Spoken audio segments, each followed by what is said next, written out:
चलिए, तो आज का अपना टॉपिक हम लोग वहीं से शुरू करते हैं जहां पर हम लोगों ने कल का अपना सेशन खत्म किया था।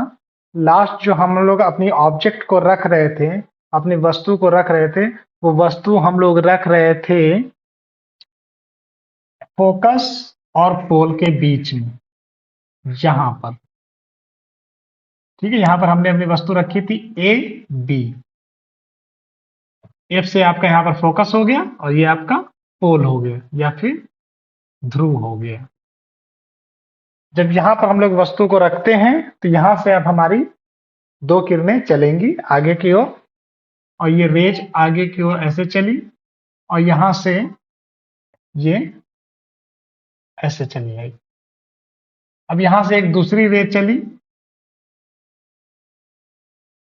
और ये ऐसे चली आई। पहली रे कैसे जा रही है? इस डायरेक्शन में जा रही है, और दूसरी रे इस डायरेक्शन में जा रही है। अब हम इस स्थिति में देख रहे हैं कि हमारी जो दोनों रेज जा रही हैं, ये आगे की ओर क्या हो रही है? फैल रही है, डाइवर्जन हो रहा है। मतलब ये अब आगे जाकर के कभी नहीं मिलेंगी, ये आगे की ओर बढ़ती चली जाएंगी। तो अगर हम यहां से देखते हैं अपनी आंखों के द्वारा, तो हम ये बात सोचते हैं कि जो हमारे सामने ये लाइट आ रही है, वो लाइट कहां से आ रही है? ठीक है, तो हमें लगता है कि कहीं ना कहीं कुछ पीछे तो होगा जहां से ये लाइट चली होगी। तो यहां पर आकर के देखते हैं तो हमें कोई एक पॉइंट नजर नहीं आता है। तो जो हमारा मस्तिष्क होता है, हमारा दिमाग या हमारा ब्रेन, वो क्या करता है? कल्पना करता है कि ये जो लाइट है दोनों, वो किसी एक पॉइंट से पीछे से आ रही होंगी। और वो पॉइंट हम लोग कल्पना इस प्रकार से करेंगे कि इस लाइन को हम पीछे लेके जाते हैं, डॉट डॉट डॉट डॉट, और इसको भी डॉट डॉट डॉट डॉट करते करते, और हम देखते हैं कि ये यहां पर जाकर के मिल गया। तो हमें लगता है कि ये वाली जो रेज है, ये कहीं यहां से आ रही है, और ये वाली जो रेज है, ये यहां से आ रही है, और ये एक पॉइंट से आ रही है। और हमने बताया है कि हमारा इमेज वहीं पर बनेगा जहां पर दो लाइट मिलती हो। तो रियल में हमारी दो लाइटें देखिए नहीं मिल रही हैं, ये टकरा के आगे की ओर फैल रहा था। रियल में वास्तव में कोई लाइट नहीं मिली है, लेकिन हमारा दिमाग कल्पना कर रहा है कि ये लाइट कहीं पीछे से आ रही थी, जो कि इस पॉइंट से आ रही थी। और जब हम ऐसा कल्पना करते हैं तो हमको दोनों लाइट के मिलने की जगह मिल जाती है, और जहां पर हमारी दोनों लाइटें मिलती हैं और हमें पता है कि हमारा प्रतिबिंब वहीं पर बनता है, मतलब हमारा इमेज जो फॉर्म्ड होगा वो इस पॉइंट पर होगा। यहां से हम अपना इमेज ड्रॉ करते हैं, प्रतिबिंब बनाएंगे वस्तु का, और ये खड़ा किए ऐसे, और ये बिल्कुल सीधा बना ऊपर की ओर। ये ए डैश, ये बी डैश। इस स्थिति में हमें यह देखने को मिल रहा है कि हमारे द्वारा जो प्रतिबिंब है वो सीधा बना है।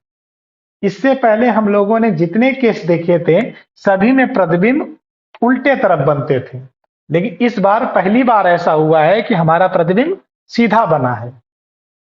लेकिन अवतल दर्पण के लिए या कॉनकेव मिरर के लिए अब तक जितने इमेज हम लोगों के कल तक बन रहे थे, जो इस साइड उल्टे बन रहे थे, वो वास्तव में बन रहे थे। वास्तव में हमारी किरणें यहां पर आके मिलती थी और हमारा प्रतिबिंब या इमेज बनता था।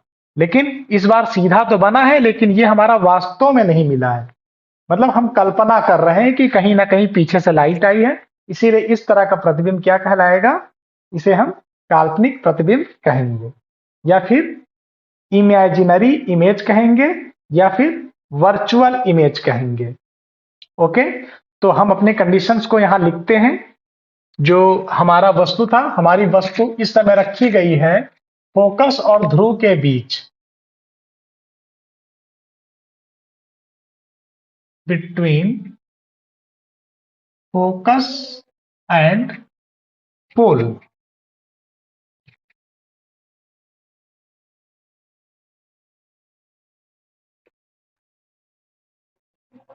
तथा ध्रुव के मध्य।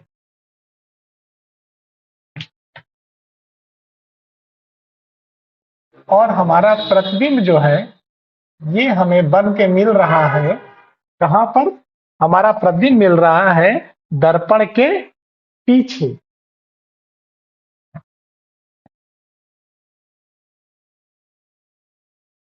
Image is formed behind concave mirror.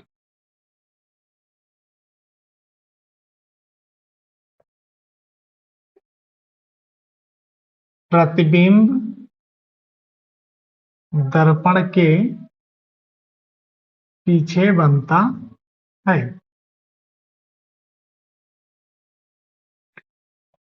Number 1। Number 2, प्रतिबिंब जो हमारा है कैसा बना है? काल्पनिक बना है, वास्तव में नहीं बना है, कल्पना करने के द्वारा बन रहा है। तो इमेज इज वर्चुअल।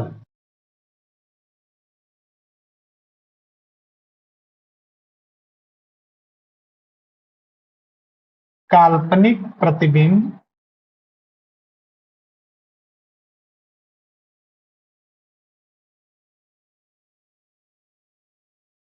प्राप्त होता है। तीसरी बात, जो हमारा जो प्रतिबिंब बना है वो सीधा बना है। ठीक है, हर बार उल्टा बन रहा था, लेकिन इस बार ऐसा क्या हुआ है कि हमें प्रतिबिंब सीधा मिल रहा है। तो इमेज इज इरेक्टेड।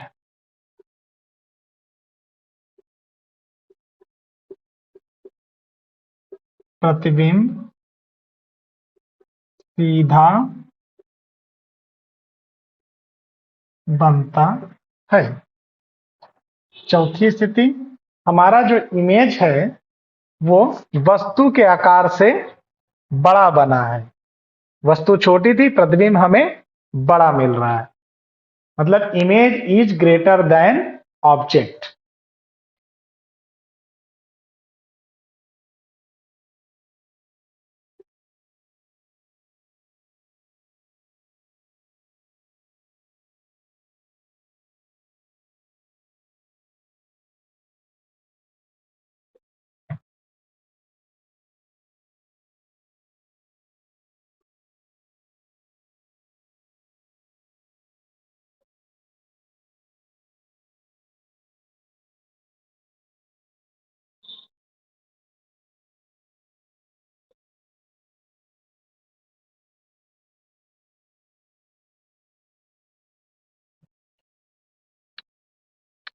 तो इसका स्क्रीनशॉट पहले ले लीजिए, उसके बाद फिर और बातें करता हूं। स्क्रीनशॉट हो जाए मुझे बता दीजिएगा। सर मेरा हो गया। हो गया सर। आदित्य, चलिए अब अपने वॉल्यूम म्यूट कर दिए। अभिनव, आप खास तौर पे वॉल्यूम तुरंत म्यूट किया कीजिए। ओके, हाँ। तो ये हमारा लास्ट केस था। अब इस केस का इस्तेमाल सबसे ज्यादा होता है। हम ये देख रहे हैं कि अगर हम शीशे के बिल्कुल पास में अगर कोई चीज रखें तो हमें जो वस्तु का प्रतिबिंब बनता है या इमेज जो बनता है वो सीधा मिलता है। अब तक उल्टा बन रहा था। तो क्या आप ऐसे शीशे का इस्तेमाल करना चाहेंगे जिसमें कि आपका चित्र उल्टा नजर आए? बताइए। No sir. नहीं, नो है ना? सर। तो नो अवतल सर। दर्पण में, अवतल दर्पण में या कॉनकेव मिरर में अगर प्रतिबिंब को सीधा बनाना है तो हमें शीशे के पास में रहना पड़ेगा। मतलब ये सीधा चित्र तभी बना के देगा जब बिल्कुल पास में रहें। पीछे जाएंगे तो हमेशा चित्र उल्टा बनेगा। तो इसका इसी प्रकार से हम उपयोग करते हैं दंत चिकित्सा में। डेंटिस्ट के पास में अगर जब आप जाएंगे दांत दिखाने तो उसके चेयर के पास में कॉनकेव मिरर लगा रहता है, जिससे कि वो क्या करते हैं कि आपका माउथ ओपन करके दांत के अंदर की कैविटी को उस शीशे के द्वारा देखते हैं। क्योंकि अंदर की कैविटी बहुत छोटी है तो डॉक्टर वो आपके मुंह के अंदर झांक के घुस के थोड़ी ही देखेगा, है ना? तो वो क्या करेगा, वो शीशा सामने लगा देता है आपके चेयर के आगे, और जब आप माउथ ओपन करते हैं तो आपके माउथ के अंदर के दांत के अंदर का जो चित्र है, या जहां पर भी सड़न है या कैविटी बन गई है, तो उसका चित्र उसको बड़ा बड़ा नजर आता है, वो भी सीधा। तो इसका जो उपयोग है वो हम लोग करते हैं दंत चिकित्सा में, यानी कि डेंटल केसेज में, डेंटिस्ट लोग। तो आइए इसका उपयोग हम लोग लिख लेते हैं कि अवतल दर्पण के क्या उपयोग हैं, जो कि ये भी आपसे क्वेश्चन में पूछा जाता है। और अगर नहीं भी पूछ रहा है कि इसके उपयोग बताइए, तो अगर अवतल दर्पण के बारे में आपसे कुछ लिखने के लिए कहे कि इसके गुण बताइए, तो उस सवाल के जवाब में हम लोग ये बातें लिख के डालेंगे कि अवतल दर्पण का उपयोग कहाँ कहाँ होता है। Uses of concave mirror.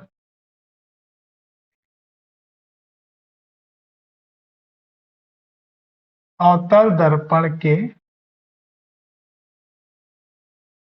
उपयोग। फर्स्ट,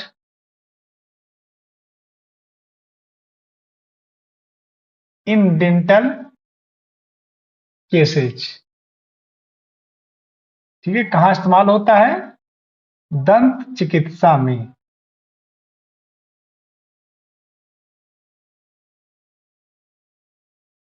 अब दूसरी चीज आकर के देखिए कि जब हमें इस प्रकार का दर्पण मिलता है तो इसका उपयोग हम किस चीज में कर सकते हैं। आप लोग मोटरसाइकिल की हेडलाइट देखते होंगे, कार की हेडलाइट देखते होंगे, देखते हैं? Yes sir. ठीक है, तो उसकी हेडलाइट में देखिएगा, जहां पे बल्ब लगा रहता है उसके पीछे में एक चमकदार परत बनी होती है और वो ऐसे ही मुड़ी रहती है। आगे में तो शीशा रहता है, उसके पीछे में पत्ती आपकी ऐसे मुड़ी रहती है और इसी में आपका बल्ब लगा होता है। सही है? होता ही है ऐसा? होता यस है? सर। तो देखिए इस केस में होगा क्या, ध्यान दीजिएगा कि जब बल्ब आप देखते होंगे तो उस बल्ब के आगे यहां पर एक रबड़ भी लगा रहता है। ये रबड़ इसलिए लगाया जाता है कि सामने वाले को ये बल्ब चमक न मारे। अगर ये खुला रहेगा तो ये रोशनी सीधा जाएगी और यहां पर ये ज्यादा चमक बनाएगी, इसलिए आगे से रबड़ लगा देते हैं। और जब रबड़ यहां लगा देते हैं तो लाइट आगे नहीं जाती है, लेकिन ये लाइट इस ओर जाती है ऐसे। और जब ये इस ओर जाएगी तो ये इससे टकरा के आगे चली जाएगी, फिर यहां से जो लाइट निकलेगी वो भी टकरा के आगे चली जाएगी, और लाइट निकलेगी वो भी टकरा के आगे जाएगी, यहां से जो टकराएगी वो भी। क्या एरर आ रहा है, बीच बीच में छोड़ दे रहा है? एक मिनट, लाइट कुछ प्रॉब्लम कर रही है, एक सेकंड रुकिएगा।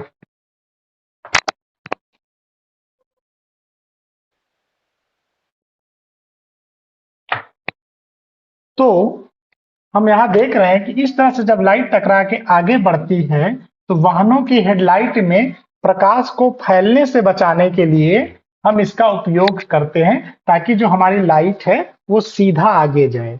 अगर ये नहीं होता तो याद करिए कि आपके घर में जो बल्ब होते हैं उसकी रोशनी चारों तरफ भागती है। होता है कि नहीं ऐसा?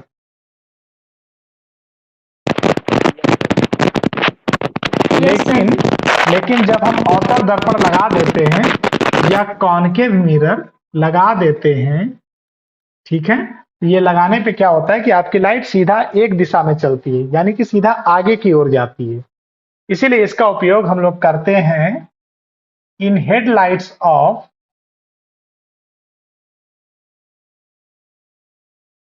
व्हीकल।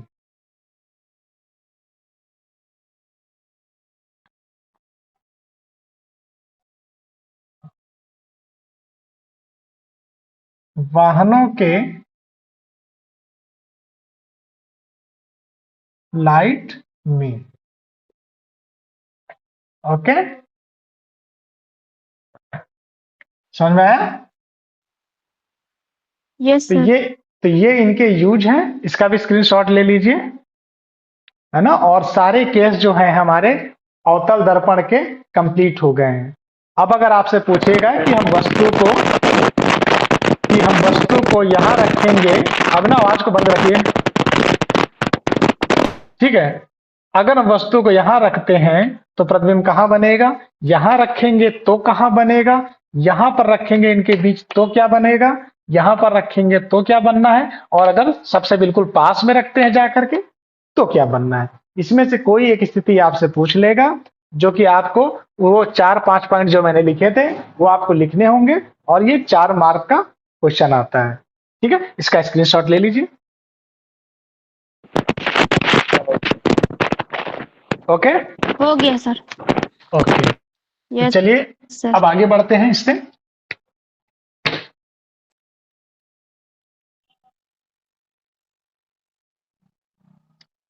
अब हम सारे केसेस को एक बार देख जाते हैं एक नजर लेकर के, कि अब हमारे सामने अवतल दर्पण की सारी स्थितियां रखी हुई हैं।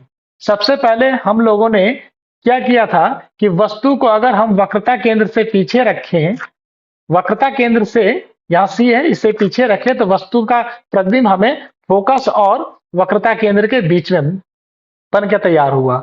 अगर हमारा प्रतिबिंब कहां से आ रहा था, अनंत दूरी से आ रहा था, तो ये फोकस पर बनता है। अगर हम वस्तु को फोकस पे रखते हैं तो हमारा प्रतिबिंब अनंत दूरी पर बनता है जाकर के। इसके बाद में अगर हम, यहां पर भी आपका केस वही है, बस अनंत वाला, कि अगर बस अनंत दूरी पे वस्तु रखी हो तो प्रतिबिंब फोकस पर बनेगा। और अगर हम अपना प्रतिबिंब जो वस्तु है वो हम जाके रखते हैं वक्रता केंद्र और फोकस के बीच में, तो हमारा प्रतिबिंब जो बनता है वो बनता है वक्रता केंद्र के पीछे। और जब बिल्कुल पास में जब रखते हैं तो जैसा अभी हमने दिखाया, बिल्कुल ये वैसा ही बनेगा, सीधा बनेगा जा करके, और दर्पण के पीछे बनेगा, ठीक है। तो हमने देखा कि जैसे जैसे हम वस्तु को आगे बढ़ाते थे उसका प्रतिबिंब धीरे धीरे इस ओर आता था। वस्तु को हम आगे बढ़ाते जाएंगे, प्रतिबिंब धीरे धीरे इस ओर आएगा, ठीक है। जब बिल्कुल पास में ले जाएंगे तो सीधा पीछे बन जाएगा। ओके, तो अब इससे आगे बढ़ते हैं। अब हम बात करते हैं उत्तल दर्पण के द्वारा प्रतिबिंब को बनाते हैं। अब देखिए ये जो हमारा दर्पण है ये उत्तल दर्पण है, जिसको इंग्लिश में हम लोग कॉन्वेक्स मिरर कहते हैं।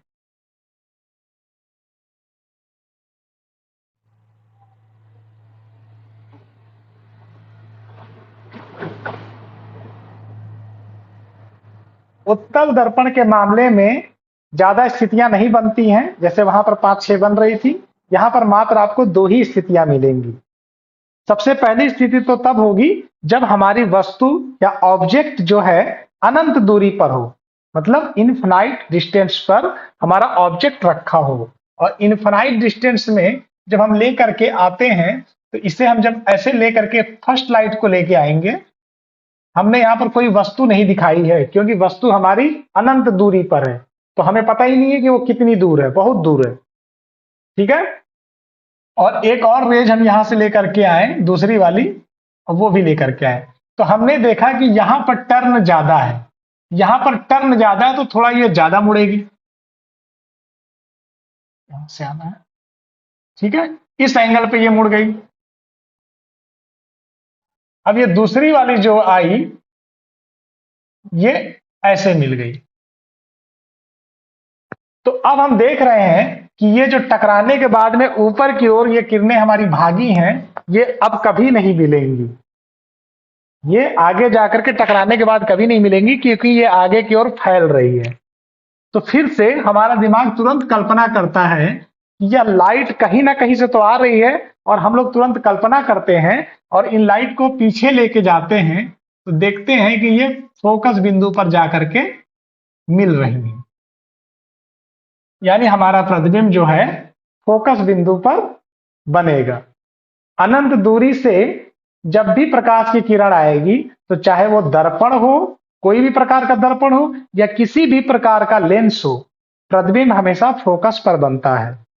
अनंत दूरी से आएगी तो प्रतिबिंब फोकस पर बनेगा, इमेज आपका फोकस पर बनेगा। ओके, तो हमने यहाँ पर प्रतिबिंब इसका बनता हुआ देखा, और जो प्रतिबिंब आपका बन रहा है वो भी काल्पनिक बन रहा है, क्योंकि वास्तव में ये दोनों लाइनें नहीं मिल रही हैं, टकरा के ये आगे की ओर फैल गई थी। इसे हमने कल्पना करके पीछे भेजा है। इसका मतलब जो हमारा इमेज है, यानी जो हमारा प्रतिबिंब है, वो काल्पनिक है, वर्चुअल इमेज है। ठीक है, और इसका साइज क्या है, तो बिंदु के आकार का है। अनंत दूरी पे कोई चीज होगी तो वो आपको बिंदु के आकार की दिखेगी, बहुत छोटी दिखेगी, है ना। अब बिंदु का आकार मतलब बिंदु का कोई आकार ही नहीं होता है, तो कोई चीज अनंत दूरी पर होगी तो उसका चित्र तुम कहां देख ले जाओगे, बहुत छोटा बनेगा। तो हम लोग फिर से यहां पर लिखते हैं, जब वस्तु व्हेन ऑब्जेक्ट एट इंफिनिटी, अनंत दूरी पर हो, तो प्रतिबिंब इमेज कहां बनेगा, image is formed at focus. प्रतिबिंब फोकस बिंदु पर बनता है। दूसरा, प्रतिबिंब किस आकार का बन रहा है, बिंदु के आकार का।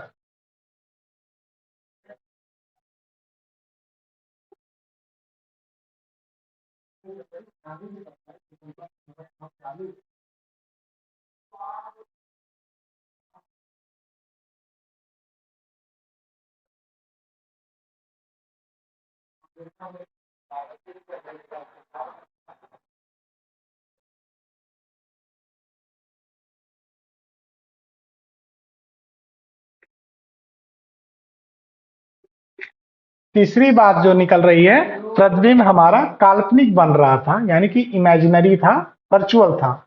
Image is virtual.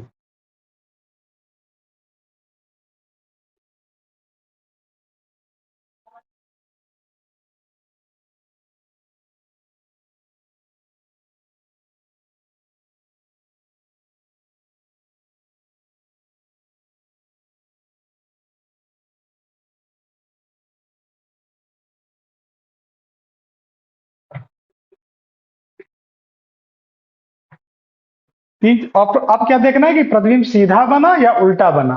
यहां पर जो हमारा प्रतिबिंब बनेगा बिंदु के आकार का है, तो हम सीधा उल्टा तो वैसे भी नहीं बता सकते हैं बिंदु के आकार में, लेकिन प्रतिबिंब जो बनता है वो सीधा बनता है। वो बाद वाले केस से हमें पता चल जाएगा कि सीधा ही बनता है। तो हमारा प्रतिबिंब यानी इमेज जो है वो सीधा बनेगा। तो इमेज क्या है, इरेक्टेड है।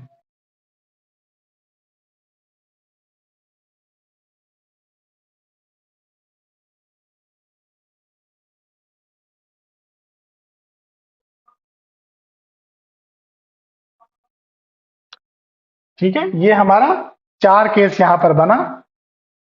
तो इसका भी आप स्क्रीनशॉट ले लीजिए और बताइए क्या इतनी बात आप लोगों के समझ में आ गई है।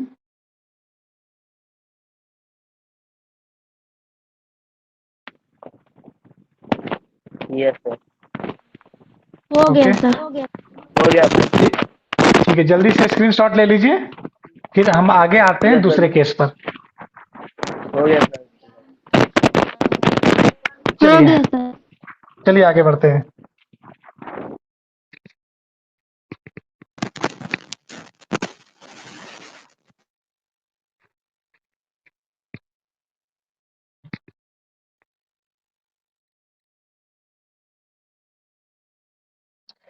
अब इसमें दूसरा केस लाते हैं। इसमें हम वक्रता, केंद्र और फोकस ये सब की बात नहीं करेंगे, क्योंकि उसकी जरूरत नहीं पड़ने वाली है। ठीक है, क्योंकि इसमें दो ही स्थितियां बनती। अब हम वस्तु किसी भी निश्चित जगह पर रख देते हैं, कोई भी बिंदु पर रख दिए हैं। पहले अनंत दूरी पर थी, अब किसी भी जगह हम सामने रख दिए हैं। अब यहां से जब दो लाइट चली, ये ऐसे टकरा के लौट गई, पहली वाली। यहां पर मोड़ ज्यादा था, ज्यादा मुड़ी, और यहां पर मोड़ थोड़ा सा कम था, तो ये हल्का सा कम मुड़ेंगी। यहां कोण ज्यादा बड़ा बनेगा और यहां कोण छोटा बनेगा।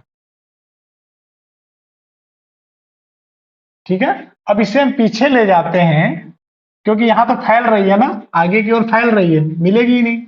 इसे हम पीछे ले जाते हैं ऐसे ऐसे, तो देखते हैं ये आके यहां मिली, और यहां हमारा बहुत छोटा सा प्रतिबिंब बना है। यहां पर ए डैश बी डैश, आज बहुत डिस्कनेक्ट हो रहा है। ठीक है, मैं इसे फिर से सुधारता हूं।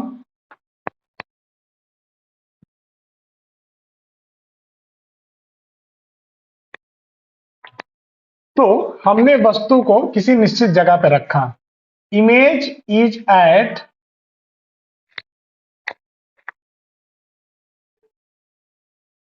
Definite place. इमेज नहीं, ऑब्जेक्ट। वस्तु किसी निश्चित दूरी पर हो तो प्रतिबिंब,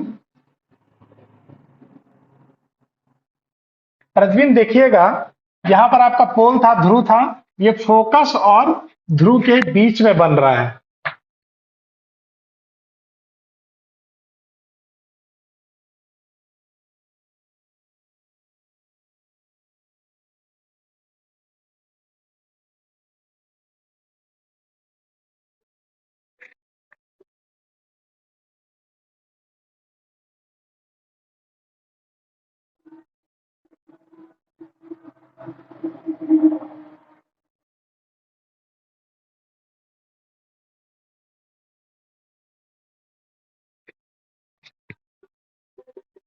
ठीक है।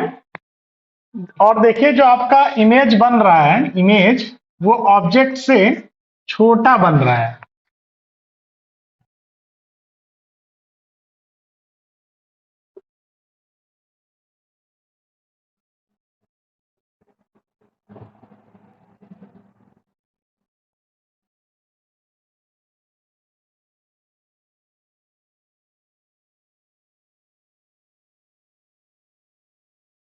प्रतिबिंब वस्तु के आकार से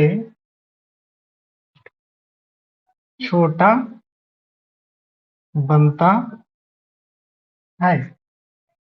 और यहां भी किरणें वास्तव में ही टकराई थी, मैंने कल्पना की है, तो ये काल्पनिक बनेगा। Image is virtual.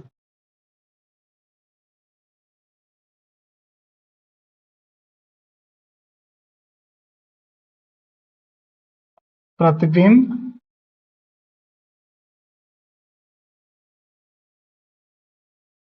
काल्पनिक बनता है। इमेज इज वर्चुअल हो चुका है। ठीक है। अब क्या है, चौथा चौथा पॉइंट, इमेज सीधा बनता है। वस्तु कैसी बन रही है, वस्तु का जो प्रतिबिंब है वो सीधा है, ऊपर की ओर।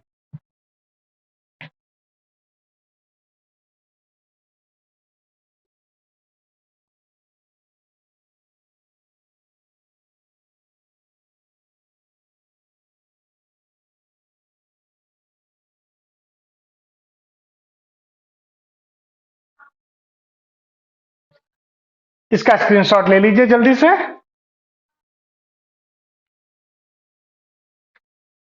ओके, एक मिनट, फिर हिल गया।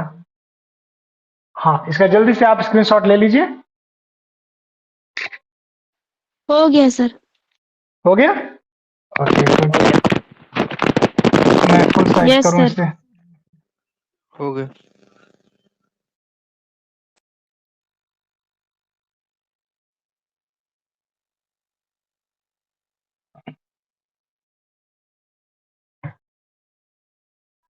चलिए, तो अब इससे आगे बढ़ते हैं।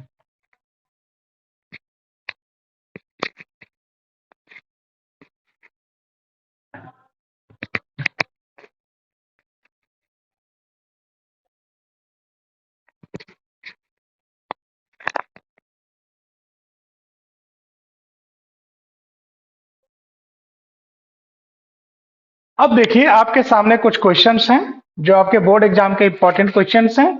इस पर हम लोग बस नजर डालते हैं और इसे सॉल्व करने की कोशिश करते हैं।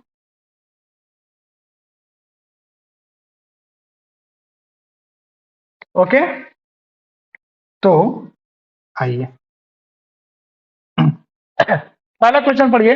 What is the focal distance of plane mirror? समतल दर्पण की फोकस दूरी कितनी होती है? तो समतल दर्पण कैसा होता है, यानी प्लेन मिरर। समतल दर्पण वह शीशा होता है जिसे हम लोग अपने घर में श्रृंगार करने में इस्तेमाल करते हैं, बाल झाड़ने में या मेकअप करने में। जो शीशा हम लोग अपने घरों में यूज करते हैं वो कैसा होता है? प्लेन मिरर होता है। उसके सामने आप जब खड़े होंगे तो वहां पर जो प्रतिबिंब बनेगा वो आपके आकार का ही बनता है, यानी कि जितनी साइज वस्तु की होगी उतने ही साइज का आपका प्रतिबिंब बनेगा। ऑब्जेक्ट का साइज और इमेज का साइज बराबर होता है।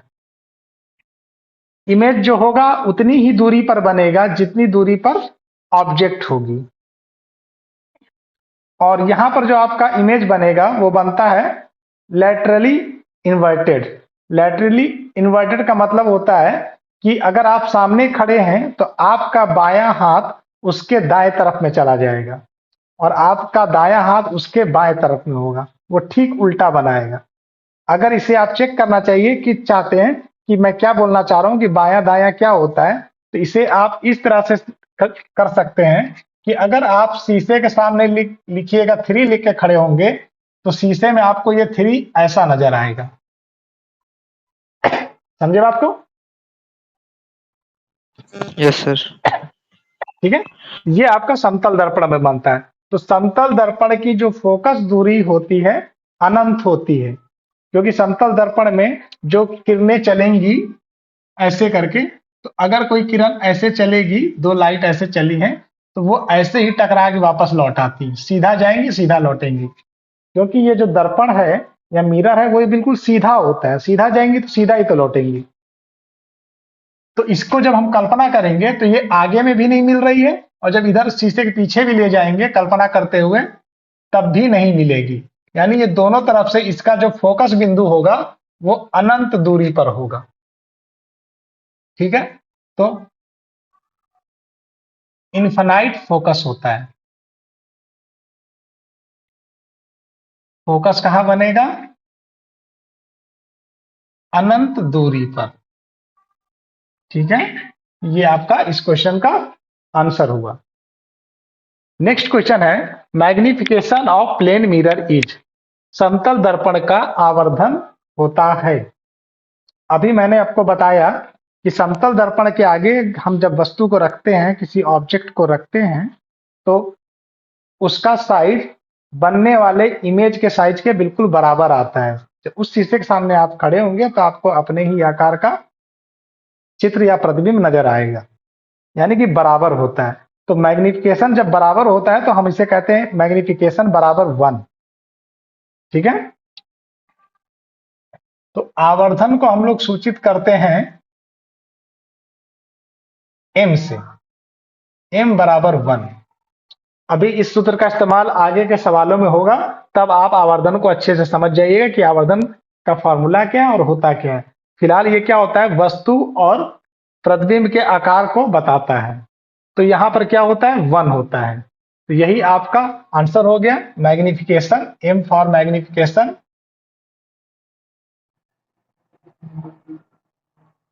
m बराबर 1। अब अगले क्वेश्चन में आते हैं, इसे पढ़िए। दीक्षा आप पढ़िए क्वेश्चन को।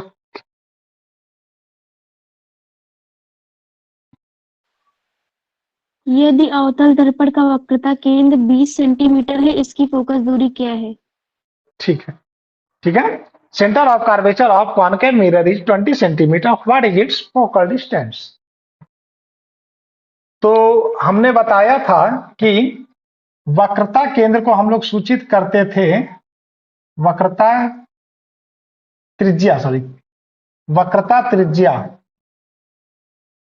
को सूचित करते थे कैपिटल आर से, ठीक है, रेडियस ऑफ कर्वेचर।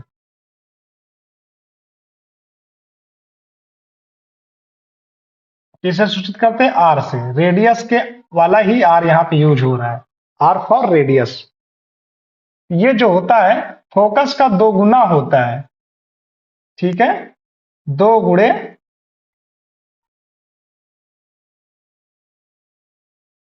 फोकस दूरी, या हम इसे कह सकते हैं 2f। फोकस दूरी को छोटे f से सूचित करते थे, ठीक है। तो अवतल दर्पण का क्या बनेगा? 2 इंटू फोकस बराबर 2f। तो अब फॉर्मूला को हम लोग बैठाते हैं, r बराबर 2f।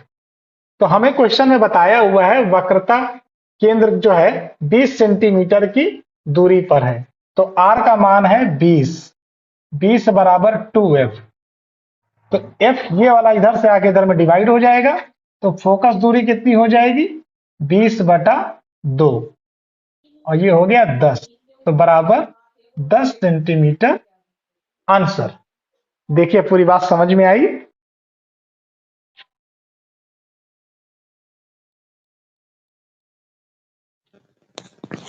Yes sir. क्लियर है? Yes sir. ओके, इसे नोट कर लीजिए, स्क्रीनशॉट लीजिए।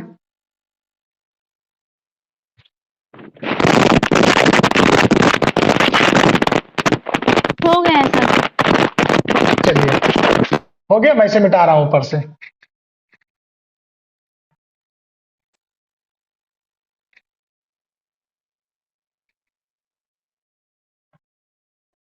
ये जो भी क्वेश्चंस आप कर रहे हैं ये 1 नंबर के क्वेश्चन आते हैं, वस्तुनिष्ठ प्रश्न है, एमसीक्यूज वाले हैं, 1 नंबर का वहां पर आपसे पूछा जाता है। तो अगले क्वेश्चन की ओर मैं बढ़ता हूं, और नेक्स्ट क्वेश्चन हमसे पूछा है यहाँ पर क्वेश्चन नंबर 4। क्वेश्चन नंबर 4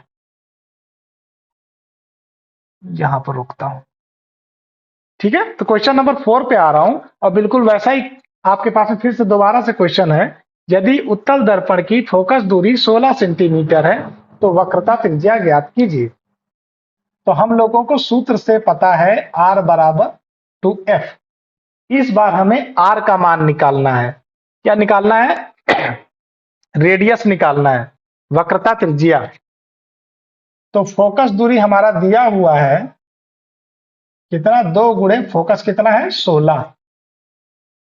तो आंसर हो गया 32 सेंटीमीटर। क्लियर? अब अगले यस सर। क्वेश्चन की ओर हम लोग बढ़ते हैं, क्वेश्चन नंबर 5। यहां हमसे पूछ रहा है गोलाकार दर्पण के आवर्धन को परिभाषित करें। अभी मैंने आपसे कहा था कि आपके आने वाले क्वेश्चन में मैं आवर्धन के बारे में बताऊंगा, तो यहां पर आवर्धन आ गया है, ठीक है। तो आवर्धन होता क्या है? वस्तु के आकार तथा प्रतिबिंब के आकार का अनुपात, ठीक है। आपकी वस्तु कितनी बड़ी थी और उसका प्रतिबिंब कितना बड़ा बना, यही अनुपात होता है। तो पहले मैं इन इंग्लिश लिख रहा हूं, it is defined as the ratio of size of image to the size of object, comma, it is denoted by m, ठीक है।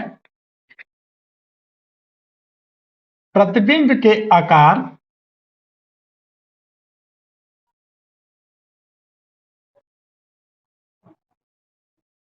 या फिर प्रतिबिंब के माप तथा वस्तु की माप के अनुपात को गोली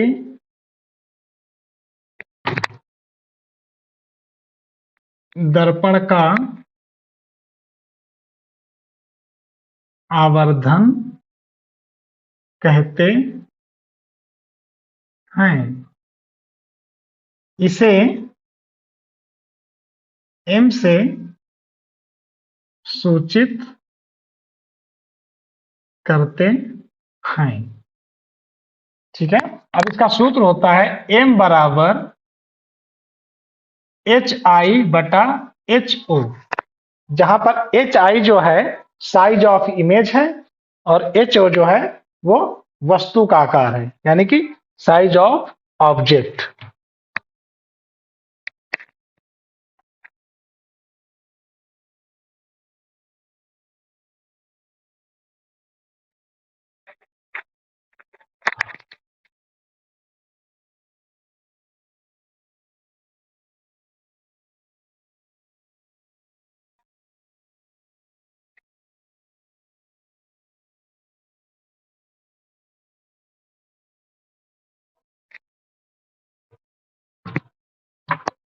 इसे ध्यान से देखिए और क्या बताइए, ध्यान से पहले पढ़ लीजिए। यहाँ जो मैंने क्वेश्चन सॉल्व किया एक न्यूमेरिकल छोटा सा, और इसकी जो परिभाषा बताई, क्या इसमें कोई परेशानी है? ध्यान से देखिए, बात को समझिए। और ये फॉर्मूला आप याद करके रख लीजिएगा। आवर्धन का सूत्र है HI/HO। फिर इससे रिलेटेड आपके सवाल भी हम लोग आगे करेंगे।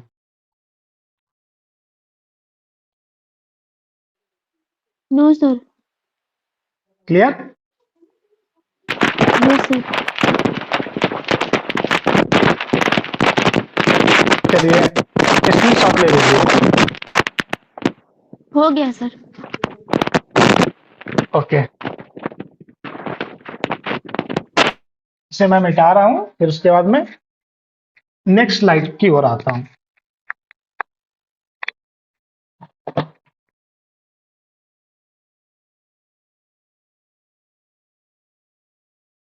अब हमारे पास में एक क्वेश्चन है उत्तल दर्पण से संबंधित। ठीक है, तो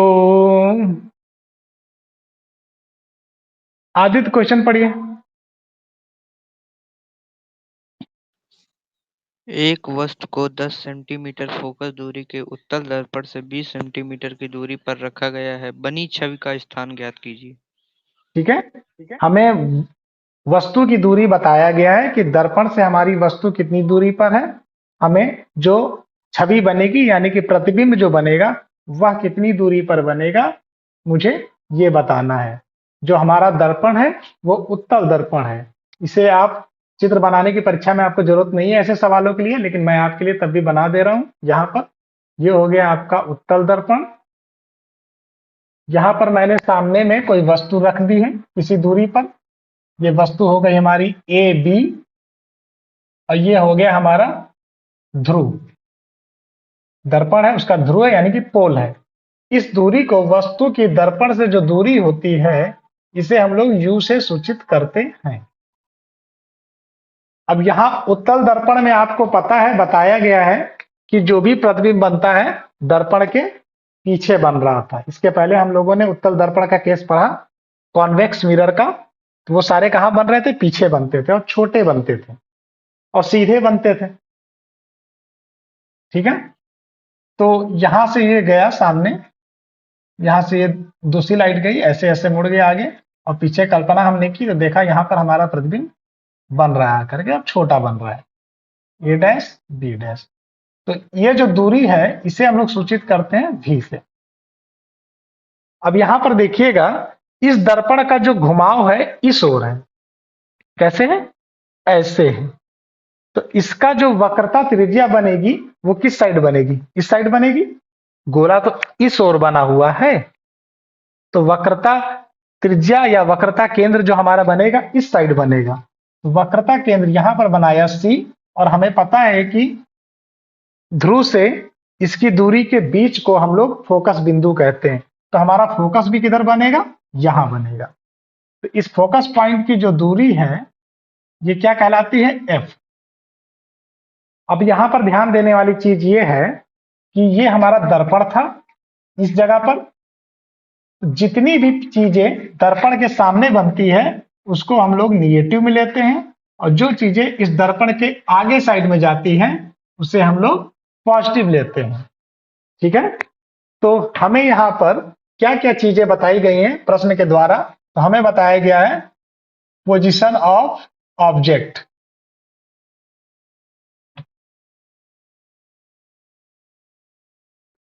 वस्तु की दूरी, इसे हम सूचित करते हैं यू से। वस्तु की दूरी यू से, और यू देखिए आपका माइनस में है, इस साइड है। तो वस्तु की दूरी थी 20 सेंटीमीटर, तो हम 20 सेंटीमीटर को माइनस में लिखेंगे। अब हम क्या देख रहे हैं कि हमें फोकस दूरी, फोकस दूरी यानी कि फोकल लेंथ, इसे हम लोग सूचित करते हैं छोटे एफ से। अब इसका जो फोकस है इस ओर की ओर घुमाव है, ऐसा घुमाव है तो फोकस इस साइड बनेगा, इसलिए फोकस आपका प्लस वाले साइड पे बन रहा है। यहां माइनस नहीं होगा, प्लस होगा। और हमें वस्तु का फोकस बताया हुआ है कितना, 10 सेंटीमीटर। अब हमें ज्ञात क्या करना था,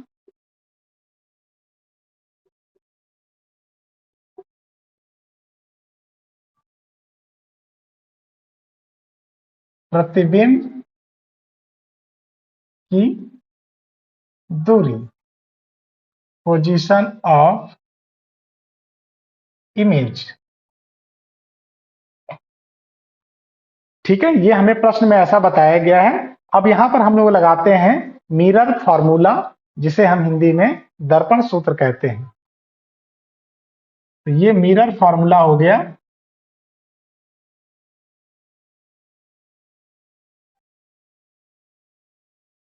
दर्पण सूत्र, ठीक है।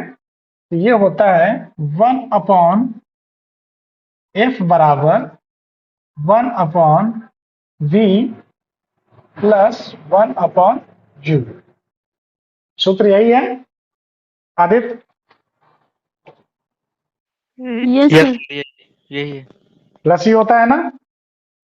यस सर, वस्तुएं माइनस, माइनस कहां पर होता है, जब वस्तु निगेटिव हो जाए तब, मतलब नहीं नहीं नहीं नहीं नहीं, अब लेंस लेंस लेंस हाँ हाँ, लेंस में बनता है, लेंस वाले मामला में सूत्र ऐसा ही होता है, लेकिन यहां पर माइनस लगता माइनस है। आ जाता तो ये थोड़ा सा कंफ्यूजन मत बनाइएगा, कभी कभी हो जाता है, मैं भी भटकते रहता हूँ कभी कभी एज ए फॉर्मूले में। तो यहां पर क्या बनेगा आपका, प्लस ही लगेगा। दर्पण सूत्र हाँ। है तो 1/f बराबर 1/v प्लस 1/u, है ना। लेंस होगा तो माइनस लगेगा, फिलहाल यहां पर प्लस है। अब यहां पर जो भी हमें मान मिला है उसको हम वैसे ही रखेंगे। तो फोकस हमारा कितना है, 10 है। ये हो गया 1/10 बराबर, ये है आपकी किसकी दूरी निकालनी है, प्रतिबिंब। प्रतिबिंब की, जो कि हमें पता नहीं है। हमें पता नहीं है तो मैंने साइन लगाया भी नहीं। फिर हो गया यहाँ प्लस, फिर 1/u आपका दिया था -20। अब यहां देखिए प्लस माइनस मिलके क्या बन जाएगा, माइनस।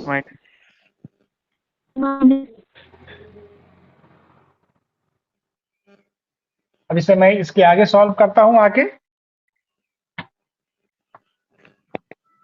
तो इसको मैं उस साइड लेकर चला गया, तो 1/10 ये माइनस से उस साइड जाके हो गया प्लस 1/20 बराबर 1/20। 10 और 20 का एलसीएम निकालेंगे, लघुत्तम हो गया 20। ये गया 2 बार में, ये गया 1 बार में, 1/20। यहाँ आ गया 3/20, ये आ गया 1/20। हमें क्या ज्ञात करना था, v। तो v का मान निकालना है, और यहां पर v आपका नीचे है तो v को ऊपर ले जाएंगे तो ये नीचे वाला भी ऊपर चला जाएगा। इसलिए v बराबर 20/3 भाग करेंगे 6.6 सेंटीमीटर आंसर, या फिर आप इसे 6.7 सेंटीमीटर बोल सकते हैं। इस प्रकार आपका ये क्वेश्चन हल हो जाएगा। ठीक है, अब बताइए क्या आपको ये पूरा कैलकुलेशन समझ में आया? Yes sir. Okay, yes sir. Formula आप विशेष रूप पे याद रखिएगा, दर्पण सूत्र का सूत्र ये होता है। स्क्रीनशॉट ले लीजिए जल्दी से आप सभी। हो हो गया गया। सर। हो गया? हो गया सर। चलिए मैं इसे मिटाता हूँ।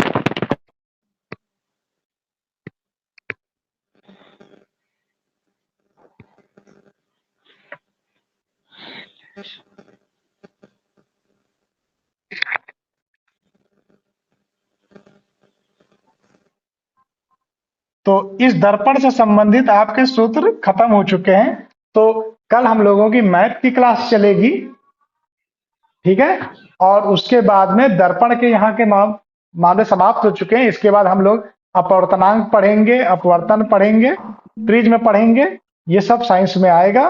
कल हमारी जो क्लासेस चलेगी मैथ्स की चलेगी प्रॉपर टाइम पे। आज की आपके इंपॉर्टेंट क्वेश्चंस की स्लाइड खत्म हो चुकी है, तो इन सारे क्वेश्चंस की आप प्रैक्टिस कर लीजिएगा।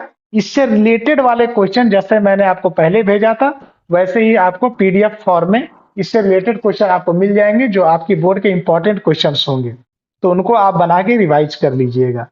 ठीक है, यस सर। Yes sir. तो आज का सेशन यहीं पर खत्म करते हैं। कल हम लोग मिलते हैं प्रॉपर इसी टाइम पर। तब तक के लिए सभी को good bye and good evening. Good night.